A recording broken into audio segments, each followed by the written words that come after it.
Et bonjour à tous les amis, j'espère que vous allez bien. Nous sommes le jeudi 7 juillet 2022 et je vous souhaite à tous la bienvenue pour votre dose d'actu NFT et Play to Earn de la journée.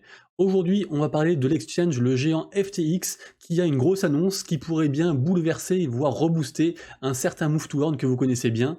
On parlera aussi des suites des tests du métaverse des Bored Ape. On parlera de Animoca Brands, donc qui continue en fait à faire des folies, à soutenir des projets à grands coups de millions de dollars, c'est un truc de fou.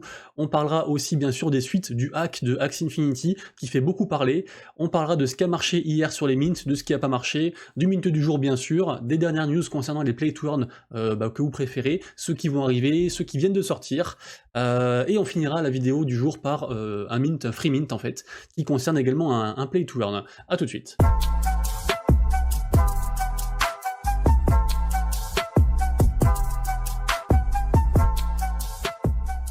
Et c'est parti les amis, et comme d'habitude, si le contenu que je vous fais tous les jours vous plaît, et ben n'hésitez pas à vous abonner à la chaîne, à activer la cloche pour louper aucune vidéo, et voire même à laisser un petit commentaire sous les vidéos, c'est très très bon pour l'algorithme, donc merci beaucoup pour les gens qui prennent le temps de le faire, et je remercierai aussi un viewer, je vais pas dire son nom, mais c'est quelqu'un qui se reconnaîtra et qui a contribué à faire sold out la collection d'NFT, qui est une forme de soutien que je propose aux gens comme ça en fait, et donc la collection a sold out alors qu'on est le 7 juillet, en fait il a quasiment tout acheté, donc bah merci beaucoup mec, j'espère que tu te reconnaîtras, c'est même sûr, j'espère surtout que tu vas regarder la vidéo en fait.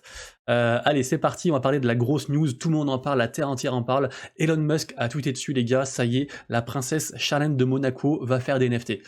Non, je déconne, tout le monde s'en fout, mais bon, ça reste quand même une figure, on va dire, des médias, on va dire, emblématique un peu des médias, ça fait quand même parler, et en fait, qu'est-ce qu'elle fait? En fait, elle s'associe avec un artiste sud-africain, elle va faire des NFT à visée caritative, donc bah plutôt cool, GG à elle.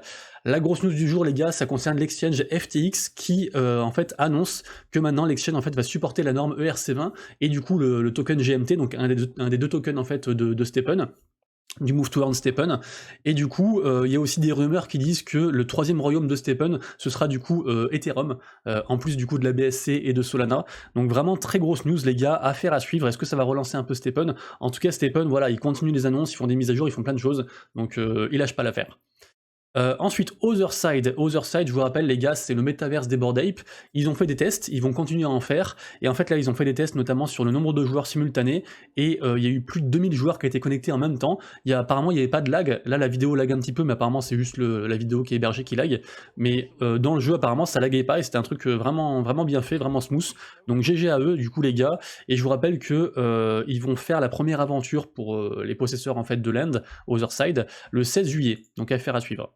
Ensuite, grosse news qui concerne les suites du hack de Axie Infinity, donc je vous le rappelle, il y a quelques temps de ça, il y avait la sidechain Ronin en fait qui s'était fait hacker, avec 620 millions de dollars qui avaient été pris, donc le plus gros hack en fait du Web3 tout simplement en fait. Et on savait qu'il y avait eu une erreur en fait humaine à un moment donné, mais on savait pas trop quoi, est-ce que c'était un pote de la victime qui était venu chez elle pour faire un truc sur son ordi ou quoi, je sais pas. Et du coup bah là on en sait plus, et en gros, c'est un des employés en fait de SkyMavis, donc qui gère la blockchain, la sidechain Ronin, qui a reçu une offre d'emploi très alléchante, avec un salaire mirobolant, des bonnes conditions, machin, tout ça et tout, donc il a postulé et tout, il était refait, et après ils ont envoyé du coup un PDF dans sa boîte mail pour récapituler l'offre, le mec l'a ouverte, et en fait c'était la boîte de Pandore en fait, c'est comme ça que du coup l'ordinateur en fait a été compromis, et que du coup le hack a pu se faire, donc alors l'employé ne travaille plus pour Axie, évidemment, mais du coup voilà, on en sait plus, et après, alors je sais pas si c'est vraiment vrai, mais le gouvernement américain s'accorde à dire que du coup c'est le groupe nord-coréen Lazarus qui est derrière tout ça, mais bon des fois l'information, la désinformation c'est un peu compliqué. Autre news aussi qui concerne encore FTX, ça concerne FTX et Ledger en fait, qui font un partenariat, et du coup c'est deux géants qui s'associent ensemble, donc c'est une très grosse news du coup, donc FTX ils sont en train de monter fort, Binance ils sont indétrônables, mais par contre Crypto.com ils sont c'est un peu compliqué pour eux en ce moment, donc est-ce qu'ils ont trop dépensé en marketing, je sais pas, mais du coup voilà ils augmentent un petit peu les frais un peu partout, donc est-ce que FTX est pas en train de tout défoncer derrière, et voire de rattraper Binance? À voir, mais en tout cas ils font des grosses choses, des grosses news. Monoprix qui crée ses NFT éphémères, Assez intéressant, du coup, vous irez lire l'article, les gars, mais pourquoi pas, ça me fait toujours sourire quand des enseignes comme ça font des NFT, ça contribue un peu à démocratiser tout ça, donc plutôt cool. Énorme news ensuite qui concerne Animoca Brands. Donc Animoca Brands, donc c'est ceux qui sont derrière, entre autres, The Sandbox, qui filent tout simplement en fait 32 millions de dollars à une équipe Web3 qui s'appelle Planetarium Labs, Web3 Gaming, pour faire un jeu qui s'appelle... je crois qu'on n'a pas le nom du jeu. Non, là c'est juste la boîte. C'est pour un autre article après, on en sait plus.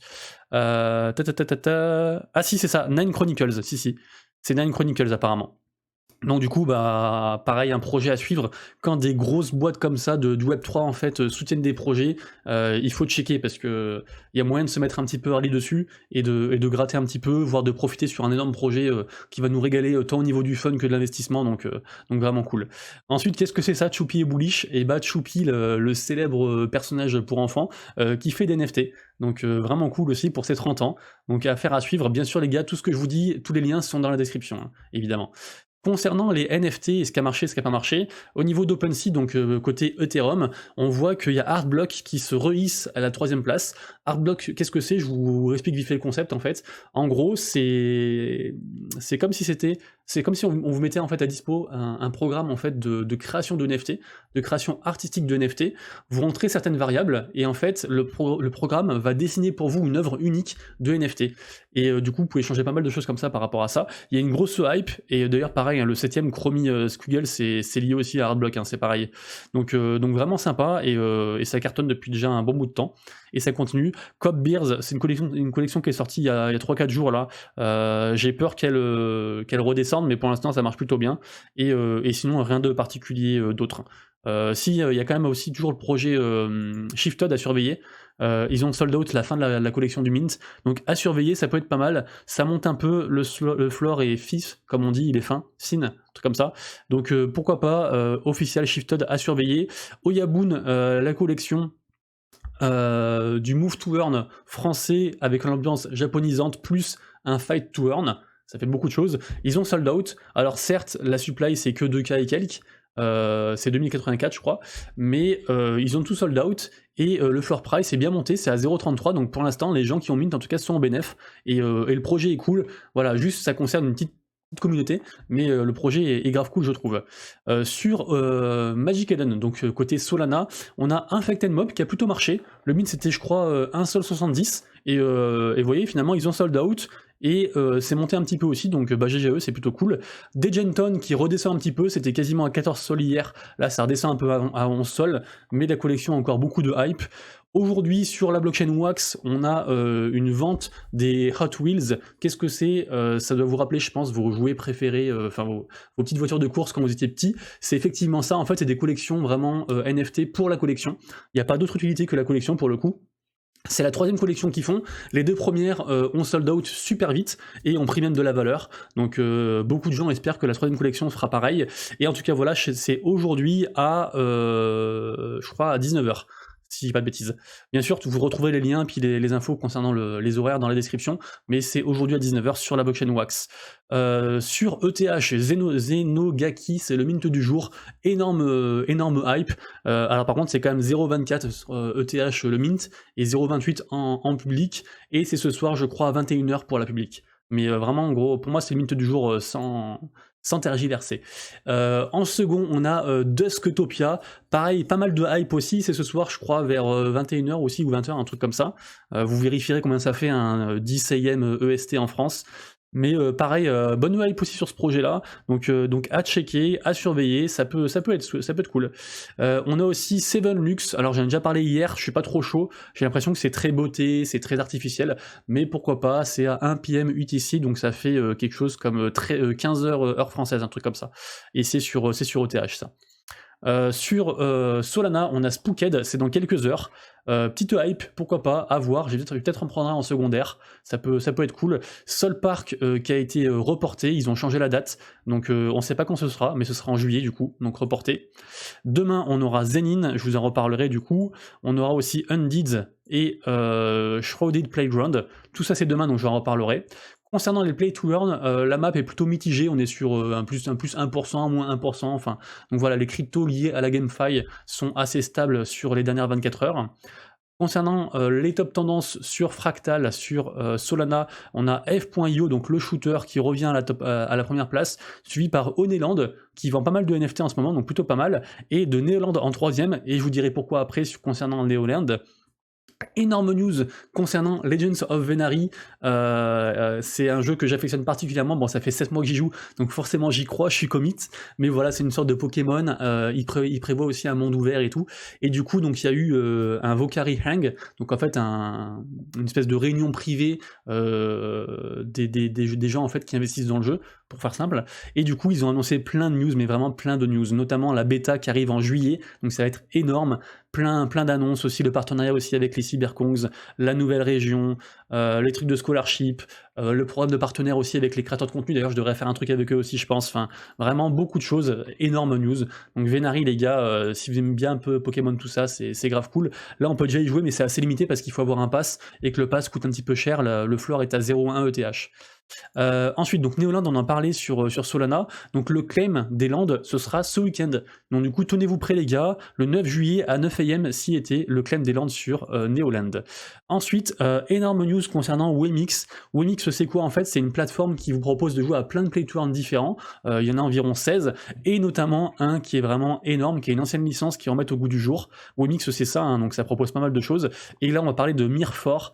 Mirfor les gars, c'est ça, c'est vraiment un gros truc, donc là on peut y jouer, hein. Ils ont release le launchpad, enfin le truc, je sais pas comment on appelle ça, le truc pour pouvoir jouer au jeu quoi, et du coup voilà, je vous montre un peu les images, mais c'est vraiment c'est des jeux qu'on aime bien en fait, c'est des vrais jeux, donc vraiment cool, et on se tape une pub de eToro, donc bref, vous irez voir, mais voilà, c'est un RPG, c'est grave cool, un RPG, MMORPG d'ailleurs, et franchement, je suis assez hypé par ça. Ensuite on a le studio Cryptulu qui lève 3 millions de dollars pour faire un jeu qui s'appelle Dimension X, donc pareil les gars, encore une fois, quand un gros projet comme ça, quand une boîte Web3 arrive à soulever autant d'argent, il faut checker, il faut surveiller, je sais que ça peut être long, c'est pour du long terme, peut-être que le projet sortira dans 1 an, mais il y a moyen d'avoir une bonne entrée en fait pour ce genre de projet, surtout que c'est pareil, je crois que c'est un RPG aussi, donc c'est des vrais gros jeux que les gens kiffent, donc à voir ça les gars, du coup Dimension X, je pense qu'on en entendra parler encore bientôt. Pour les anciens sur Wax qui jouaient à COG, ils ont annoncé une nouvelle fonctionnalité en fait. On va pouvoir burn les anciens NFT, en gros les anciens packs, pour avoir les nouveaux packs.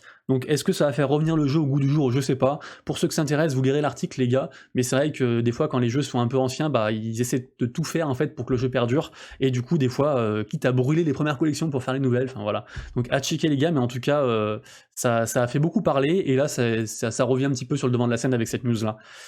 Stellar Fantasy, pareil, énorme news aussi, c'est un jeu de rôle, c'est un RPG en fait, où vous récoltez des personnages au fur et à mesure de l'aventure, ça arrive sur la blockchain, la news vient de tomber maintenant en fait, ça arrive en août, et c'est un truc vraiment, vraiment sympa en fait, hein. Je vous montre un peu la vidéo si vous voulez, mais c'est des jeux qu'on aime bien, qui a déjà son public en fait, en plus c'est une licence pareil aussi que les gens connaissent, donc il y a moins que ça cartonne les gars, donc pareil, renseignez-vous, peut-être rejoignez leur réseau pour voir quand est-ce qu'il y aura les premiers drops, etc., mais ça risque d'être du lourd, hein. Ensuite, on a... ah oui, bah voilà, on finira la vidéo là-dessus, de toute façon. Le mint gratuit, en fait, que je vous propose, ça concerne le jeu Block Lords. Donc c'est, en gros, un jeu d'aventure chevaleresque, pour faire simple. Et en fait, ça date déjà depuis fin juin. Mais quand vous vous préinscrivez maintenant, en fait, vous avez un héros gratuit du jeu, donc un NFT gratuit. On ne sait pas jusqu'à quand ça va durer, donc allez checker si ça vous intéresse. Mais ça durera pas non plus éternellement, donc pourquoi pas. Voilà, c'est un jeu de stratégie un petit peu comme ça, aventure stratégie. Donc ça peut être sympa, et on finira la vidéo par encore une fois Life Beyond. Ça fait 3 jours que j'en parle, le jeu est sorti hier, a priori il n'y a pas trop de bugs, ça va bien pour une alpha, donc du coup on a validé avec 3 autres youtubeurs, streamers un peu connus du web 2, qu'on jouerait tous ensemble en partenariat avec le jeu, et donc ce sera demain à 14h, on fera ça tous ensemble, vous pourrez bien sûr vous joindre aussi à l'aventure, et donc on va arpenter le monde, et pour rappel en fait, le jeu donc c'est une alpha, donc là il n'y a rien à gagner, si ce n'est en fait des points quand vous finissez l'émission, l'application. Avec ces points, vous pouvez acheter des tickets de loterie, et avec ces tickets de loterie, vous serez éligible en fait à du token du jeu quand le jeu sortira. Donc ça peut être sympa. C'est tout pour moi les amis, j'espère que la vidéo vous a plu. J'ai essayé d'être le plus concis possible, donc dites-moi si vous voulez des améliorations comme ça dans la vidéo. Je vous dis à demain pour la prochaine vidéo actu NFT Play to Earn, et jusque là prenez soin de vous et de vos wallets bien sûr, faites attention à votre argent. Des bisous, bye bye.